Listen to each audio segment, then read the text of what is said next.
आज हम ampere circular law को आगे बढ़ाएंगे, ठीक है ना।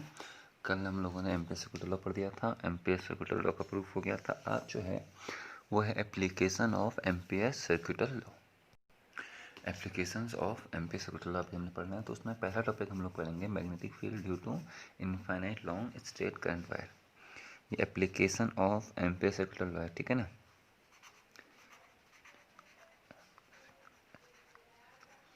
Application of ampere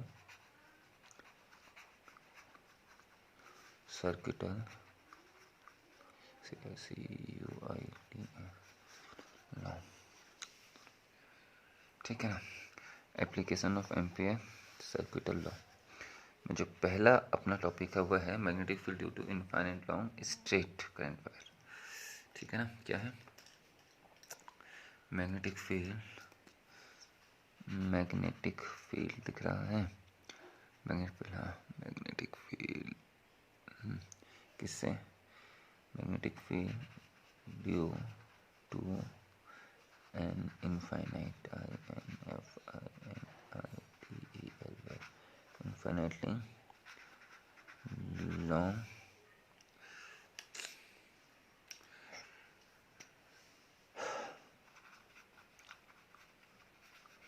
straight current wire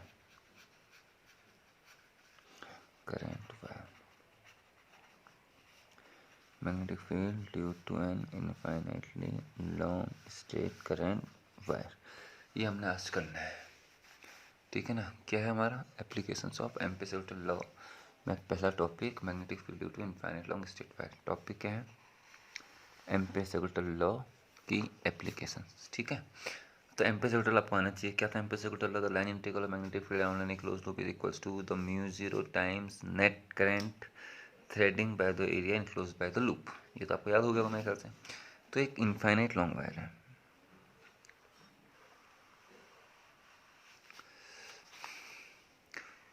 is it a infinite long wire and we are find the magnetic field intensity at that point P।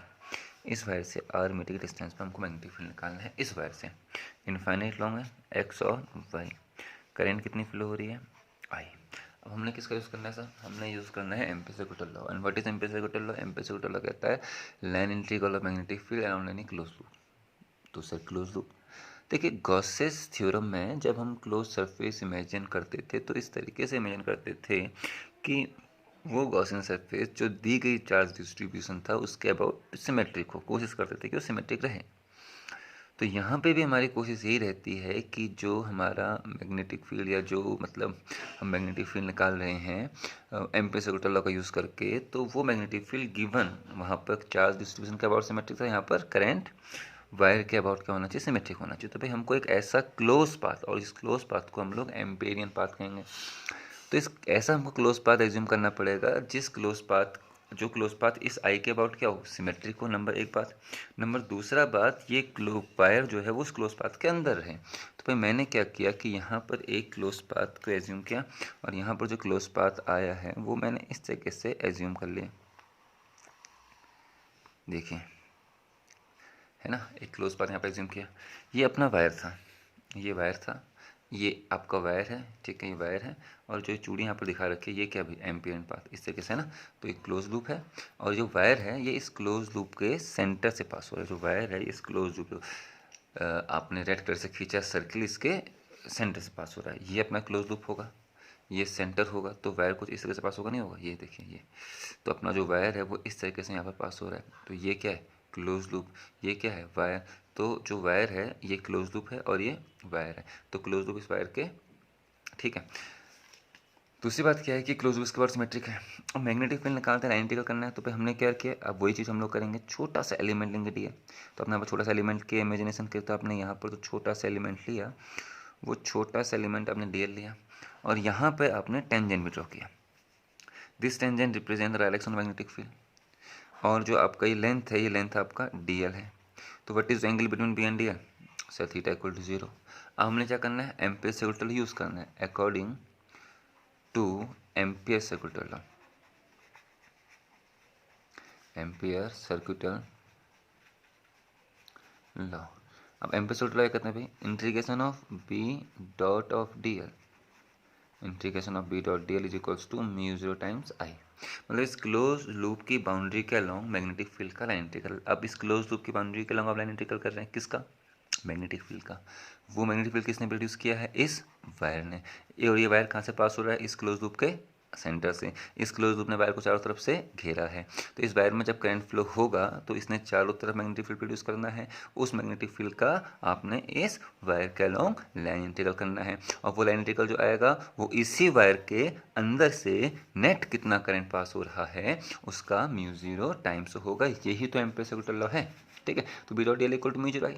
Last time हमने B dot D L की value को solve करते करते करते mu zero आई निकाला था, लेकिन उसके लिए कल आपको याद होगा हमने बी का वैल्यू पुट किया था। आज हमने इस इक्वेशन को यूज करके बी का वैल्यू निकालना है।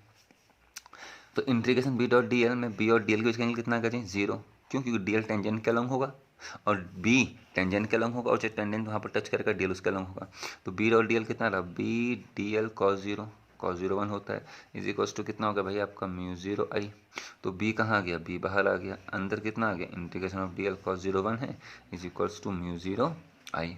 देखो D L D L D L D L D L D L D L D L D L D L अब सब सारे के सारे एलिमेंट जोड़ दोगे तो वो क्या बन जाएगा भाई हमारा, टू पाई आर। रेडियस आ रहा है ना, because integration of D L is equals to कितना है, टू पाई आर। तो यहाँ पर बी तो बी रहा, और इंटीग्रेशन ऑफ डी एल कितना हो गया भाई, टू पाई आर। तो डी एल आया two pi R is equals to कितना आ गया, इज इक्वल्स टू जो आ गया वो म्यू जीरो आई है। तो b इज इक्वल्स टू कितना आ गया, तो b इज इक्वल्स टू आ गया mu zero I upon two pi R. ये तो हमारा फॉर्मूला था, mu zero upon two pi upon R. It is the magnetic field due to infinite length of straight wire.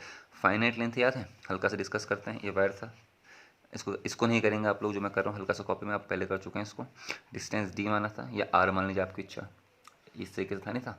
तो यहाँ पे जो वायर था, ये वायर जो है ये फाइनाइट लेंथ का, यहाँ पे इनफाइनाइट है, वाई इन्फिनिट तक जा रहा है और एक्स भी इन्फिनिट तक जा रहा है। अब ये जो एंगल है यहाँ पे, तो ये वाला एंगल जो रहेगा वो रहेगा फाई वन या फाई टू, जो माना ये वाला एंगल था फाई वन। तो उसको पूरा सॉल्व करके कितना आया था अभी, उसको पूरा सॉल्व करके जो बी आया था वो आया था mu zero upon four pi I upon D sine of phi one plus sine of phi two. ये तो आया था। अब इनफाइनाइट लॉन्ग था तो 5 टू 90, 5 1 90, साइन 90 1, साइन 91 1 प्लस 1 2, 2 से 2 कटा, mu zero upon two pi upon D. D किसके बराबर, अगर आर के बराबर होगा तो म्यू जीरो अपॉन टू पाई, वही चीज़ तो आ गई। लेकिन ये किसके लिए भाई, ये फाइनाइट लेंथ के लिए था और ये किसके लिए था, इनफाइनाइट लेंथ। तो ये पहला एप्लीकेशन है magnetic field due to infinite long straight wire. तो मैं इनफाइनाइट लॉन्ग स्ट्रेट वायर का मैग्नेटिक फील्ड क्या किया, फिर सुनिए। एक वायर लिया, इस वायर के चारों तरफ हमको लाइन इंटीग्रल करना है। लाइन इंटीग्रल करने के लिए हमको कोई क्लोज लूप चाहिए होगा। अब कोई क्लोज लूप ऐसा लेना है जो इस दिए के वायर के अबाउट सिमेट्रिक हो। हमने एक सर्किल मान लिया, ये वायर इस सर्किल के सेंटर से पास हो रहा है, रेडियस कितना है आर। इस वायर में हम छोटे छोटे बहुत सारे एलिमेंट मान लेंगे। एक एलिमेंट आपने डी एल लिया, टेंजेंट ले लिया बी, तो बी और डी एल के बीच का एंगल कितना हो गया आपका, जीरो हो गया। तो integration B dot D L कितना होगा, म्यू जीरो आई। तो B dot D L B D L cos zero equal to mu zero I. B कहाँ गया बाहर, अंदर कितना बचा डी एल, ठीक है ना, म्यू जीरो आई। और integration D L D L D L D L सबको ऐड करोगे तो कितना आ जाएगा, टू पाई आर। तो B into two pi equal to mu zero I. तो B equal to mu zero upon two pi I upon R. तो it is तो magnetic field due to an infinite long straight wire, empirical law का पहला application, ठीक है ना। अब हम लोग दूसरा एप्लीकेशन करते हैं, magnetic field of a long straight current carrying solenoid. Solenoid का मैग्नेटिक फील्ड निकालना, दूसरा एप्लीकेशन जो हमारा आज का है, ठीक है। क्या है, magnetic field of a long straight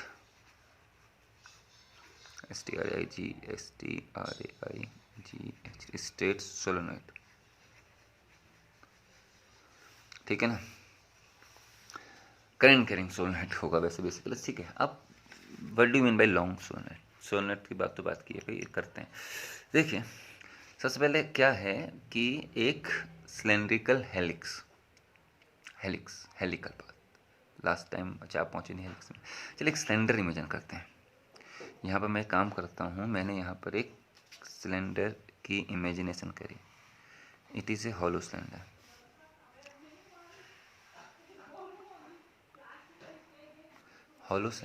ठीक है, खोखला कुछ सिलेंडर है। ठीक है। अब मैंने एक वायर लिया, एनेमेल्ड वायर। अब एनेमेल्ड वायर क्या होता है भाई? एनेमेल्ड वायर मतलब जिस वायर के बाहर से किसी इंसुलेटिंग मटेरियल की कोटिंग हो, और ये इंसुलेटिंग मटेरियल ऐसा हो जो हीट अप होने पे ईजिली उस वायर को ना छोड़े। ऐसे मैं आपको अब हम लोग इसको कंपेयर करते हैं। देखिए जैसे क्या, मैं पहले बता चुका हूँ, जो ये वायर है, निकलता है ये जो वायर है, ये कौन सा वायर है? It is enamelled wire. पता कैसे लगा? ये वायर एनेमेल्ड वायर है। पता कैसे लगा एनेमेल्ड वायर है? क्योंकि इसके बाहर से कोटिंग है। किसी कोटिंग है? देखिए प्लास्टिक कोटिंग है, नहीं है? तो इस प्लास्टिक कोटिंग से क्या होता है, जो ये वाला वायर है, ये वाला वायर इस वाले वायर को अगर टच भी कर जाए तो भी इलेक्ट्रिकली कॉन्टैक्ट नहीं है। दोनों टच तो कर रही हैं वायर, लेकिन इलेक्ट्रिकल कॉन्टैक्ट नहीं, क्योंकि उनके बाहर से क्या है, कोटिंग है। लेकिन ये कोटिंग प्लास्टिक की है। अगर वायर हीटअप होगा तो ये कोटिंग हट जाएगी।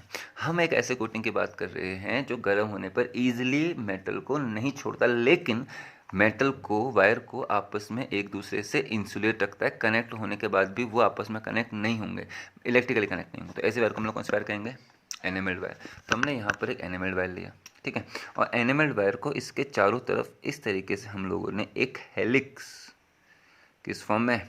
हेलिक्स के फॉर्म में बेंड कर दिया, मतलब लपेट दिया। अब हेलिक्स के फॉर्म में जब हमने इसको लपेटा तो ये जो सिमेट्री निकल के आई, ये सिमेट्री आपकी हो गई solenoid. This symmetry is solenoid, ठीक है ना? तो ये सोलेनॉइड हो गया, इट इज सोलेनॉइड। तो बहुत सारे वायर हैं। अब देखिए क्या है, सर्किल अगर ऐसा होता, फिर यहीं पर ही होता, फिर यहीं पर बहुत सारे एनिमल वायर को एक के ऊपर एक के ऊपर एक करते तो कॉइल होता, लेकिन सबका सेंटर एक पॉइंट में आता। इसमें इस कॉइल का सेंटर यहाँ पर, इस टर्न का सेंटर यहाँ पर, इस कॉइल का सेंटर यहाँ पर, इस कॉइल का सेंटर यहाँ, ऐसे कितने फेरे होंगे? बहुत सारे। और उन सबके फेरे एक लाइन क्या लगाएंगे? This line is called the axis of solenoid. Solenoid तो है। तो यहाँ पर इस कॉइल का मैग्नेटिक फील्ड, इस कॉइल का मैग्नेटिक फील्ड इस लाइन का लॉन्ग आएगा, इस कॉइल का मैग्नेटिक फील्ड इस लाइन का लॉन्ग आएगा, इस कॉइल का मैग्नेटिक फील्ड इस लाइन का लॉन्ग आएगा। तो इसके अंदर मैग्नेटिक फील्ड ऑलमोस्ट स्ट्रेट एक लाइन का लॉन्ग एक्सिस एग्जिस्ट करना शुरू करता है, इसलिए सोलेनॉइड का यूज़ करते हैं। कॉइल एक है, फिर एक कॉइल और है, फिर एक और है, ऐसे कितने फेर हैं? बहुत सारे फेर। उन सभी फेरों का मैग्नेटिक फील्ड सेंटर पर होगा और जुड़ेगा एक ही पॉइंट में। जबकि यहाँ पर आप इसको अगर खींच दोगे तो इस फॉर्म में नहीं आ जाएगा, तो मैग्नेटिक फील्ड किस लाइन का लॉन्ग आ जाएगा भाई? एक लाइन के लॉन्ग आ जाएगा। तो इट इज सोलेनॉइड। अब व्हाट इज लॉन्ग सोलेनॉइड? हमारे कोर्स में लॉन्ग सोलेनॉइड या सोलेनॉइड नहीं है, लॉन्ग स्ट्रेट सोलेनॉइड वो सोलेनॉइड जिसका एरिया ऑफ क्रॉस सेक्शन जो है वो उसकी लेंथ के रिस्पेक्ट में निग्लिजिबली स्मॉल हो या बहुत छोटा हो। तो इसका area of cross section length के रिस्पेक्ट में अगर बहुत छोटा होगा तो सच solenoids are called long solenoid, ठीक है ना? अब लॉन्ग सोलेनॉइड की खास बात क्या होती है ना, कि लॉन्ग सोलेनॉइड के जो बाहर अंदर ही मैग्नेटिक फील्ड होता है, बाहर मैग्नेटिक फील्ड होता है, लेकिन ये बहुत वीक होता है। इसको ऑलमोस्ट हम लोग जीरो लेते हैं। तो इस लॉन्ग सोलेनॉइड के जो बाहर मैग्नेटिक फील्ड होगा it is taken almost zero. इसको लगभग हम लोग जीरो लेते हैं। इसके जो बाहर मैग्नेटिक फील्ड होगा जीरो। कैसे आता है, क्यों आता है, अभी हम लोग पढ़ेंगे। इस टॉपिक को आप एनसीईआरटी से देखेंगे भाई, ठीक है ना? इस टॉपिक को से देखेंगे एनसीईआरटी से।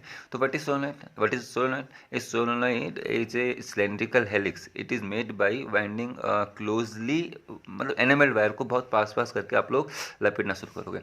हो सकता है जब आप रिफ्रेशर्स देखोगे तो आपको लिखा हो इंसुलेटेड कॉपर वायर, तो इंसुलेटेड कॉपर कंफ्यूज करता है, तो आप लोग क्या लिखेंगे? एनेमेल्ड वायर लिखेंगे। एनेमेल्ड वायर मतलब कंडक्टिंग है, लेकिन उसके बाहर से आपने कोटिंग की है। तो जो अंदर इस सिलेंडर मैंने येलो कलर से दिखाने की कोशिश की गई, तो इस सिलेंडर ऐसे सब मतलब चाइनीज़ क्ले का बना है, मान लो चीनी मिट्टी का बना है, तो गर्म होगा तो ईजिली नहीं पिघलेगा, ठीक है?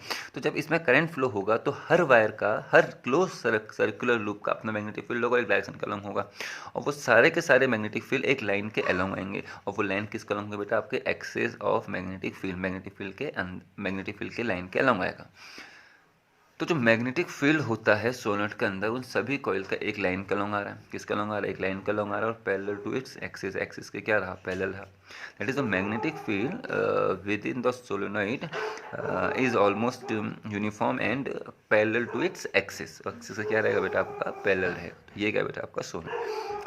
अब हमने सोलेनॉइड की मैग्नेटिक फील्ड लाइंस ड्रॉ करना सीखना है, जो कि हम एनसीईआरटी के अकॉर्डिंग सीखेंगे, एनसीईआरटी सीखेंगे, ठीक है ना?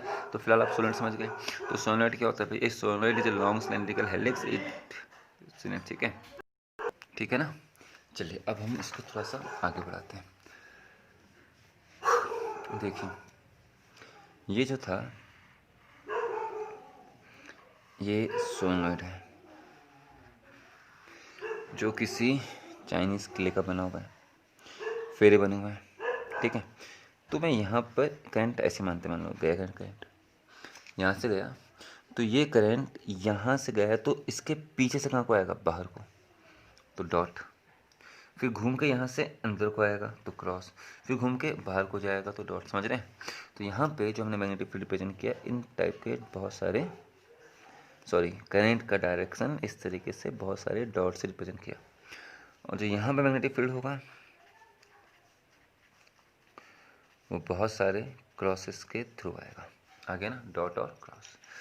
डॉट का मतलब यहाँ से बाहर को, क्रॉस चाइनीज के लिए ना, मतलब एक सिलेंड्रिकल शेप आप मान लीजिए, करंट यहाँ से कहाँ को आया, बाहर को, घूम के यहाँ से हो गया अंदर को, फिर कहाँ को आएगा, बाहर को, फिर कहाँ को आएगा, अंदर को क्रॉस, बाहर को डॉट। तो these dots are represent direction of current and these crosses are represent direction of current, ठीक है ना। अब हमको इनका मैग्नेटिक फील्ड निकालना है।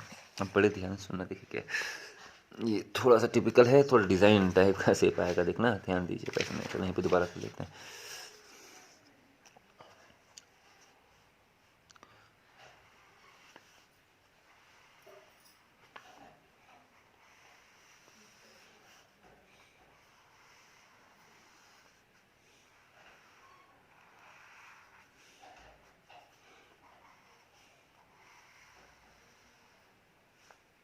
ठीक है ना, देखिए डॉट के रिप्रेजेंट कर रहा है करंट, क्रॉस के रिप्रेजेंट कर रहा है करंट, ये डॉट भी करंट होगा, क्रॉस करंट, ये भी करंट, ये करंट, इस डॉट क्रॉस, डॉट क्रॉस, ठीक है। डॉट के रिप्रेजेंट कर रहा है करंट, कहाँ को आ रहा है, बाहर को, क्रॉस के रिप्रेजेंट कर रहा है करंट, कहाँ को जा रहा है, अंदर को। अब यहाँ से करंट बाहर को आया, करंट कहाँ को आया, बाहर को। अब एक पूरा का पूरा अपना सर्किल है, मान लीजिए रॉड है, ठीक है ना, एक पूरी की पूरी रॉड है, कुछ इस तरीके से रॉड है, नहीं है, देखिए अब ये है ना, ये चाइनीज़ के लिए का एक सिलेंडर था, तो यहाँ से करंट कहाँ को है, बाहर को, फिर घूम कर यहाँ से कहाँ को अंदर को, सर्किल है ना, एक सर्किल शेप आ रहा है। तो यहाँ पर जब बाहर को जाएगा, ऐसे बाहर को आएगा, उसको किससे क्या रिप्रेजेंट किया हम लोगों ने, डॉट से। और जब यहाँ से कहाँ को जाएगा, अंदर को जाएगा, तो उसको हमने किससे रिप्रेजेंट किया है, क्रॉस से। तो इस डॉट को छोटा सा, देखा अभी पूरा सर्किल है, उस पूरे सर्किल में छोटा सा सेगमेंट लेते हैं और उसको स्ट्रेट मानेंगे, तो कहाँ को आ रहा होगा, बाहर को। तो छोटे से सेगमेंट को अगर हम लेंगे तो उसको ऐसे पकड़ेंगे ना, क्योंकि कहाँ को आ रहा है, बाहर को, तो उंगलियाँ घूम रही हैं इस तरीके से। तो उंगलियाँ किस तरीके से घूमे, एंटी क्लॉकवाइज सेंस में, देखिए तो यहाँ पर मैग्नेटिक फील्ड आएगा, नहीं आएगा, तो ये क्या है, मैग्नेटिक फील्ड लाइन्स। किसकी मैग्नेटिक फील्ड लाइन्स, जो यहाँ पर सर्कुलर लूप है, यहाँ पे एक सर्कुलर लूप आएगा इस तरीके से, उसका छोटा सा एलिमेंट कहाँ को है, ऊपर को है, तो उसको पकड़ेंगे ऐसे, करंट घूमेगा नहीं घूमेगा, तो करंट किस सेंस में घूमा, सॉरी करंट ऊपर को है, तो मैग्नेटिक फील्ड कैसे घूमेंगे, ठीक है। आपको ये चीज़ पता है, जब किसी वायर में करंट फ्लो होता है तो मैग्नेटिक फील्ड उस वायर के चारों तरफ सर्कुलर शेप में आता है, कंसेंट्रिक सर्किल। वो कंसेंट्रिक सर्किल से या तो क्लॉकवाइज होंगे या फिर एंटी क्लॉकवाइज होंगे, या फिर क्लॉकवाइज होंगे या एंटी क्लॉकवाइज होंगे। तो यहाँ पे करंट कहाँ हो गया, ऊपर को। अब है तो सर्किल ना, सर्किल, लेकिन सर्किल का एक छोटा सा पार्ट क्या होगा, स्ट्रेट होगा, एलिमेंट डीएल। तो उस डीएल को अगर ऊपर का जूम करेंगे तो उसको इस तरह से पकड़ेंगे अंगूठा, और करंट कैसे घूम रहा है, उंगलियां कैसे घूम रही हैं, इस तरीके से, देखिए ऐसे घूम रही है, नहीं घूम रही, ये इधर को करंट ऊपर को, तो किस सेंस में, एंटी क्लॉकवाइज। तो मैग्नेटिक फील्ड आया नहीं आया, तो ये क्या है भाई, इट इज़ मैग्नेटिक फील्ड। किसका मैग्नेटिक फील्ड है, एक छोटे से एलिमेंट का। वैसे यहाँ पर भी छोटे से एलिमेंट का मैग्नेटिक फील्ड किस में आएगा, कंसेंट्रिक सर्किल्स में। इसका मैग्नेटिक फील्ड भी किस में आएगा, इस वायर का भी कंसेंट्रिक सर्किल्स में, इसका भी किस में आएगा। इसको अब N C E R T दिखा, बेटा इसको हम रिफ्रेश से एक्सप्लेन नहीं कर रहे हैं, इसको एन सी आर टी को बिल्कुल एन सी आर टी जो भी है एन सी आर टी के तरीके से एक्सप्लेन किया जा रहा है, ठीक है। अब करंट कहाँ को बताइए, आप सब बताइए, इसमें करंट कहाँ को है, ऊपर को था, करंट ऊपर को है ना, डॉट ऐसे, तो करंट कैसे, डॉट ऊपर को तो उंगलियाँ ऐसे घूमें, तो वैसे यहाँ पर भी डॉट ऊपर को है, डॉट ऊपर को इस तरीके से, तो उंगलियाँ इस तरीके से घूमेंगी। तो ये भी किस सेंस में है भाई, ये भी किस सेंस में आ रहा है, ये भी जो आ रहा है ये भी सेंस में आ रहा है, देखिए घूमेगा नहीं घूमेगा। तो ये मैग्नेटिक फील्ड लाइन्स आ गए। किसकी मैग्नेटिक फील्ड लाइन्स आई हैं, जो यहाँ पर छोटा सा स्ट्रेट सेगमेंट आपने लिया है, ये भी इस तरीके से घूमेंगे, किस सेंस में घूमे, एंटी क्लॉकवाइज, ठीक है। ये भी एंटी क्लॉकवाइज, और ये भी किस सेंस में घूमेंगे, एंटी क्लॉकवाइज, ये भी किस सेंस में घूमे, हाँ एंटी क्लॉकवाइज, ठीक है ना। अब ये हो गया, ठीक है। तो दो वायर के, दो जस्ट वायर के बिल्कुल बीच में आते हैं, इस बीच में है, तो यहाँ पे क्या है कि इसके करंट कहाँ को है, ऊपर को, मैग्नेटिक फील्ड कहाँ को है, ऊपर को। इस वाले वायर का मैग्नेटिक फील्ड कहाँ को है, नीचे को, तो इस पॉइंट में कैंसिल कर देंगे, यस। यहाँ पे ये कहाँ को आ रहा है, देखिए ये x मान लीजिए, ये y मान लीजिए। इस लूप का इस छोटे से एलिमेंट का मैग्नेटिक फील्ड इस तरह से घूमा एंटी क्लॉकवाइज, और अंदर कहाँ को आ रहा है x टू y, इसका भी कहाँ को आ रहा है x टू y, इसका भी कहाँ को आएगा घूम के x टू y, इसका भी कहाँ को आएगा x टू y, इसका भी कहाँ को आएगा x टू, समझिए तो अंदर कहाँ हो रहा है, अंदर जो यहाँ पर जो एलिमेंट था उसका मैग्नेटिक फील्ड कहाँ को आ रहा है एक्स टू वाई, इसका मैग्नेटिक फील्ड भी कहाँ को आएगा एक्स टू वाई, इसका भी एंटी क्लॉकवाइज घूम के कहाँ को आएगा एक्स टू वाई, इसका भी एंटी क्लॉकवाइज घूम के कहाँ को आया एक्स टू वाई, इसका भी एंटी क्लॉकवाइज घूम के कहाँ को आ रहा है, सभी डायरेक्शन आ रहे हैं ना।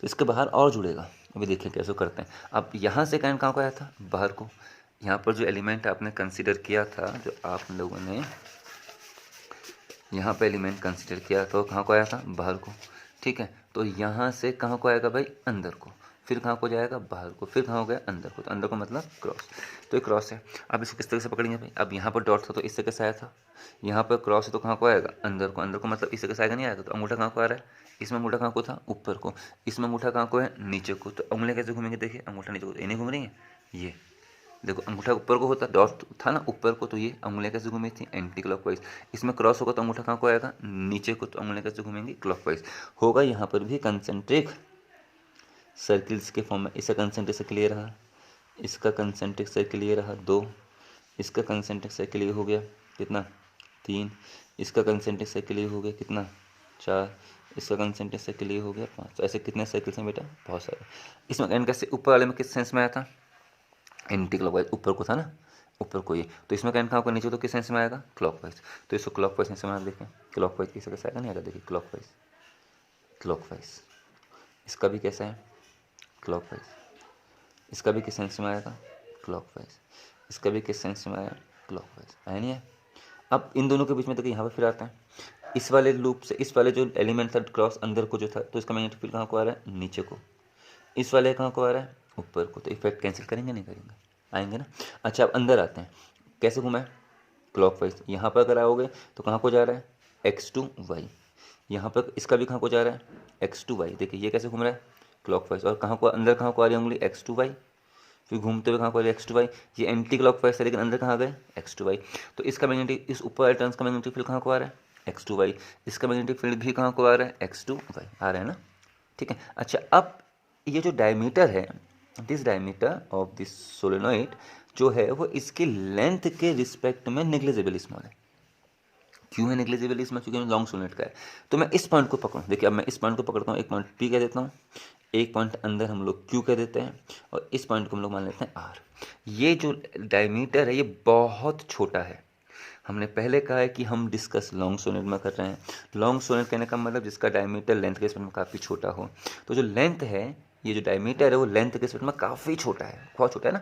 तो जो ये वाला पॉइंट है और ये वाला पॉइंट इतने दूर दिखाई लेकिन है बहुत पास, तो ये जो पॉइंट है वो इन डॉट से जितना डिस्टेंस पर, अगर मान लो कि यहाँ से यहाँ का डिस्टेंस 5 सेंटीमीटर है, तो यहाँ से यहाँ का डिस्टेंस 5.2 सेंटीमीटर, तो मतलब 0.2 क्यों है, क्योंकि ये काफ़ी छोटा है, तो मतलब ये जो दो डॉट है इनका डायमीटर काफ़ी छोटा है भाई, बहुत छोटा डायमीटर है, डायमीटर काफ़ी छोटा लेंथ के रिस्पेक्ट में। तो ये पॉइंट इससे इतनी दूरी पर है, ये पॉइंट भी लगभग इतनी दूरी पर होगा। अब देखो इस पॉइंट पर जब ये घुमा है तो कैसे घुमा है एंटी क्लॉकवाइज, एंटी क्लॉकवाइज घुमा है तो मैग्नेटिक फील्ड यहाँ को आ रहा है, और ये कैसे घूम रहा है क्लॉकवाइज, तो क्लॉकवाइज घूमते घूमते घूमते इसका मैग्नेटिक फील्ड यहाँ को आएगा, तो बाहर के पॉइंट में इसका मैग्नेटिक फील्ड इन टर्न्स का मैग्नेटिक फील्ड का डायरेक्शन कैसा है, देखिए उंगली कहाँ को आ रही है, दिखा है ना, और इनका मैग्नेटिक फील्ड कहाँ को आ रहा है, दोनों क्या आ रहे हैं एग्जैक्टली अपोजिट, तो यहाँ मैग्नेटिक फील्ड का इफेक्ट क्या होगा घटेगा।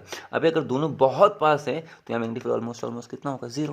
देखिए अंदर क्या है, देखिए अंदर इस पॉइंट में क्यों पाइए घूम रहा है ना, कैसे घूमा है एंटी क्लॉकवाइज घूमा, तो अंदर कहाँ को आ रहा है एक्स टू वाई, फिर कहाँ को आ रहा है एक्स टू वाई, ये कैसे घूम रहा है क्लॉकवाइज, और ये कहाँ को आ रहा है एक्स टू वाई, ये भी कहाँ को आ रहा है एक्स टू वाई, तो अंदर इनका मैग्नेटिक फील्ड और इनका मैग्नेटिक फील्ड जुड़ रहा है, क्योंकि बाहर इन डॉट्स का मैग्नेटिक फील्ड और इस क्रॉस का मैग्नेटिक फील्ड अपोजिट है ना, तो क्या होगा कैंसिल होगा, तो बाहर मैग्नेटिक फील्ड घटेगा अंदर मैग्नेटिक फील्ड जुड़ेगा।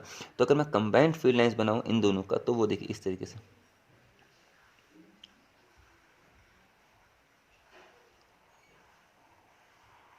ये आया नहीं है, ये किसकी फील्ड लाइंस है इनकी कंबाइंड, क्योंकि इसके बाद इसका सर्किल लोगे तीसरा, इसका सर्किल लोगे तीसरा, वो कट कर जाएंगे, मैग्नेटिक फील्ड तो कट करता नहीं है, तो रिजल्टेंट फील्ड लाइन ऐसे बनेंगी, ये इसकी फील्ड लाइंस आ गई। देखिए ये कॉपीज में इन ये ऑनलाइन समझाना बड़ा मुश्किल है, क्लास में उसको फिर देखेंगे बेटा हम लोग, ठीक है, करंट दिक्कत मत कीजिएगा, ठीक है। आप कोर्स बढ़ रहे टॉपिक छोड़ नहीं सकते ना, तो इस तरीके से तो फिल यहाँ को है। इसके बाद एक फिल और ले देखिए कुछ इस तरीके से, नोटिस करना मैं क्या कर रहा हूँ, देखना आप इसको करते हैं ये एनसीईआरटी में देखिएगा आप तुरंत समझ जाएंगे क्या होगा करके। ये हुआ, देखिए अंदर इनके फील्ड का गैप, इन दो लाइन का गैप कम दिखा रखा है, बाहर गैप क्या दिखा रखा है ज़्यादा। गैप ज़्यादा दिखाने का मतलब बाहर फील्ड लाइंस फील्ड वीक है, अंदर फील्ड स्ट्रॉन्ग है। अंदर इनका जो मैग्नेटिक फील्ड था उनकी डायरेक्शन एंटी क्लॉकवाइज घूमते हुए X to Y I, anti clockwise घूमते हुए एक्स टू वाई आ रहा है, इसका क्लॉकवाइज घूमते हुए एक्स टू वाई, क्लॉकवाइज घूमा एक्स टू आ रहा है, एक्स टू वाई तो जा रहा है, तो अंदर जुड़ रहे हैं। इसका मैग्नेटिक फील्ड है तो ये भी अंदर क्या होगा, जुड़ेगा, जबकि बाहर कुछ इस तरीके से आ रहा है। तो बाहर फील्ड लाइन वीक है और अंदर फील्ड लाइन जो है आपका वो स्ट्रॉन्ग है, नहीं समझे, ये काम था। तो बाहर वीक होगा और अंदर क्या होगा, स्ट्रॉन्ग, ठीक है। एक काम कीजिएगा पहले आज इसको, आप इस टॉपिक को पहले आप एनसीईआरटी से देखो, मैंने हल्का सा हिंट दे दिया, एनसीईआरटी से देखिए किस तरीके से दिया है समझाने की मैंने कोशिश की। इसी टॉपिक से हम लोग को कल दोबारा इस चीज़ को स्टार्ट करेंगे, ठीक है ना। अभी जानबूझ के छोड़ रहा हूँ क्योंकि आप फिर कंफ्यूज करेंगे, तो इसको देखिएगा पहले, ठीक है। Thank you.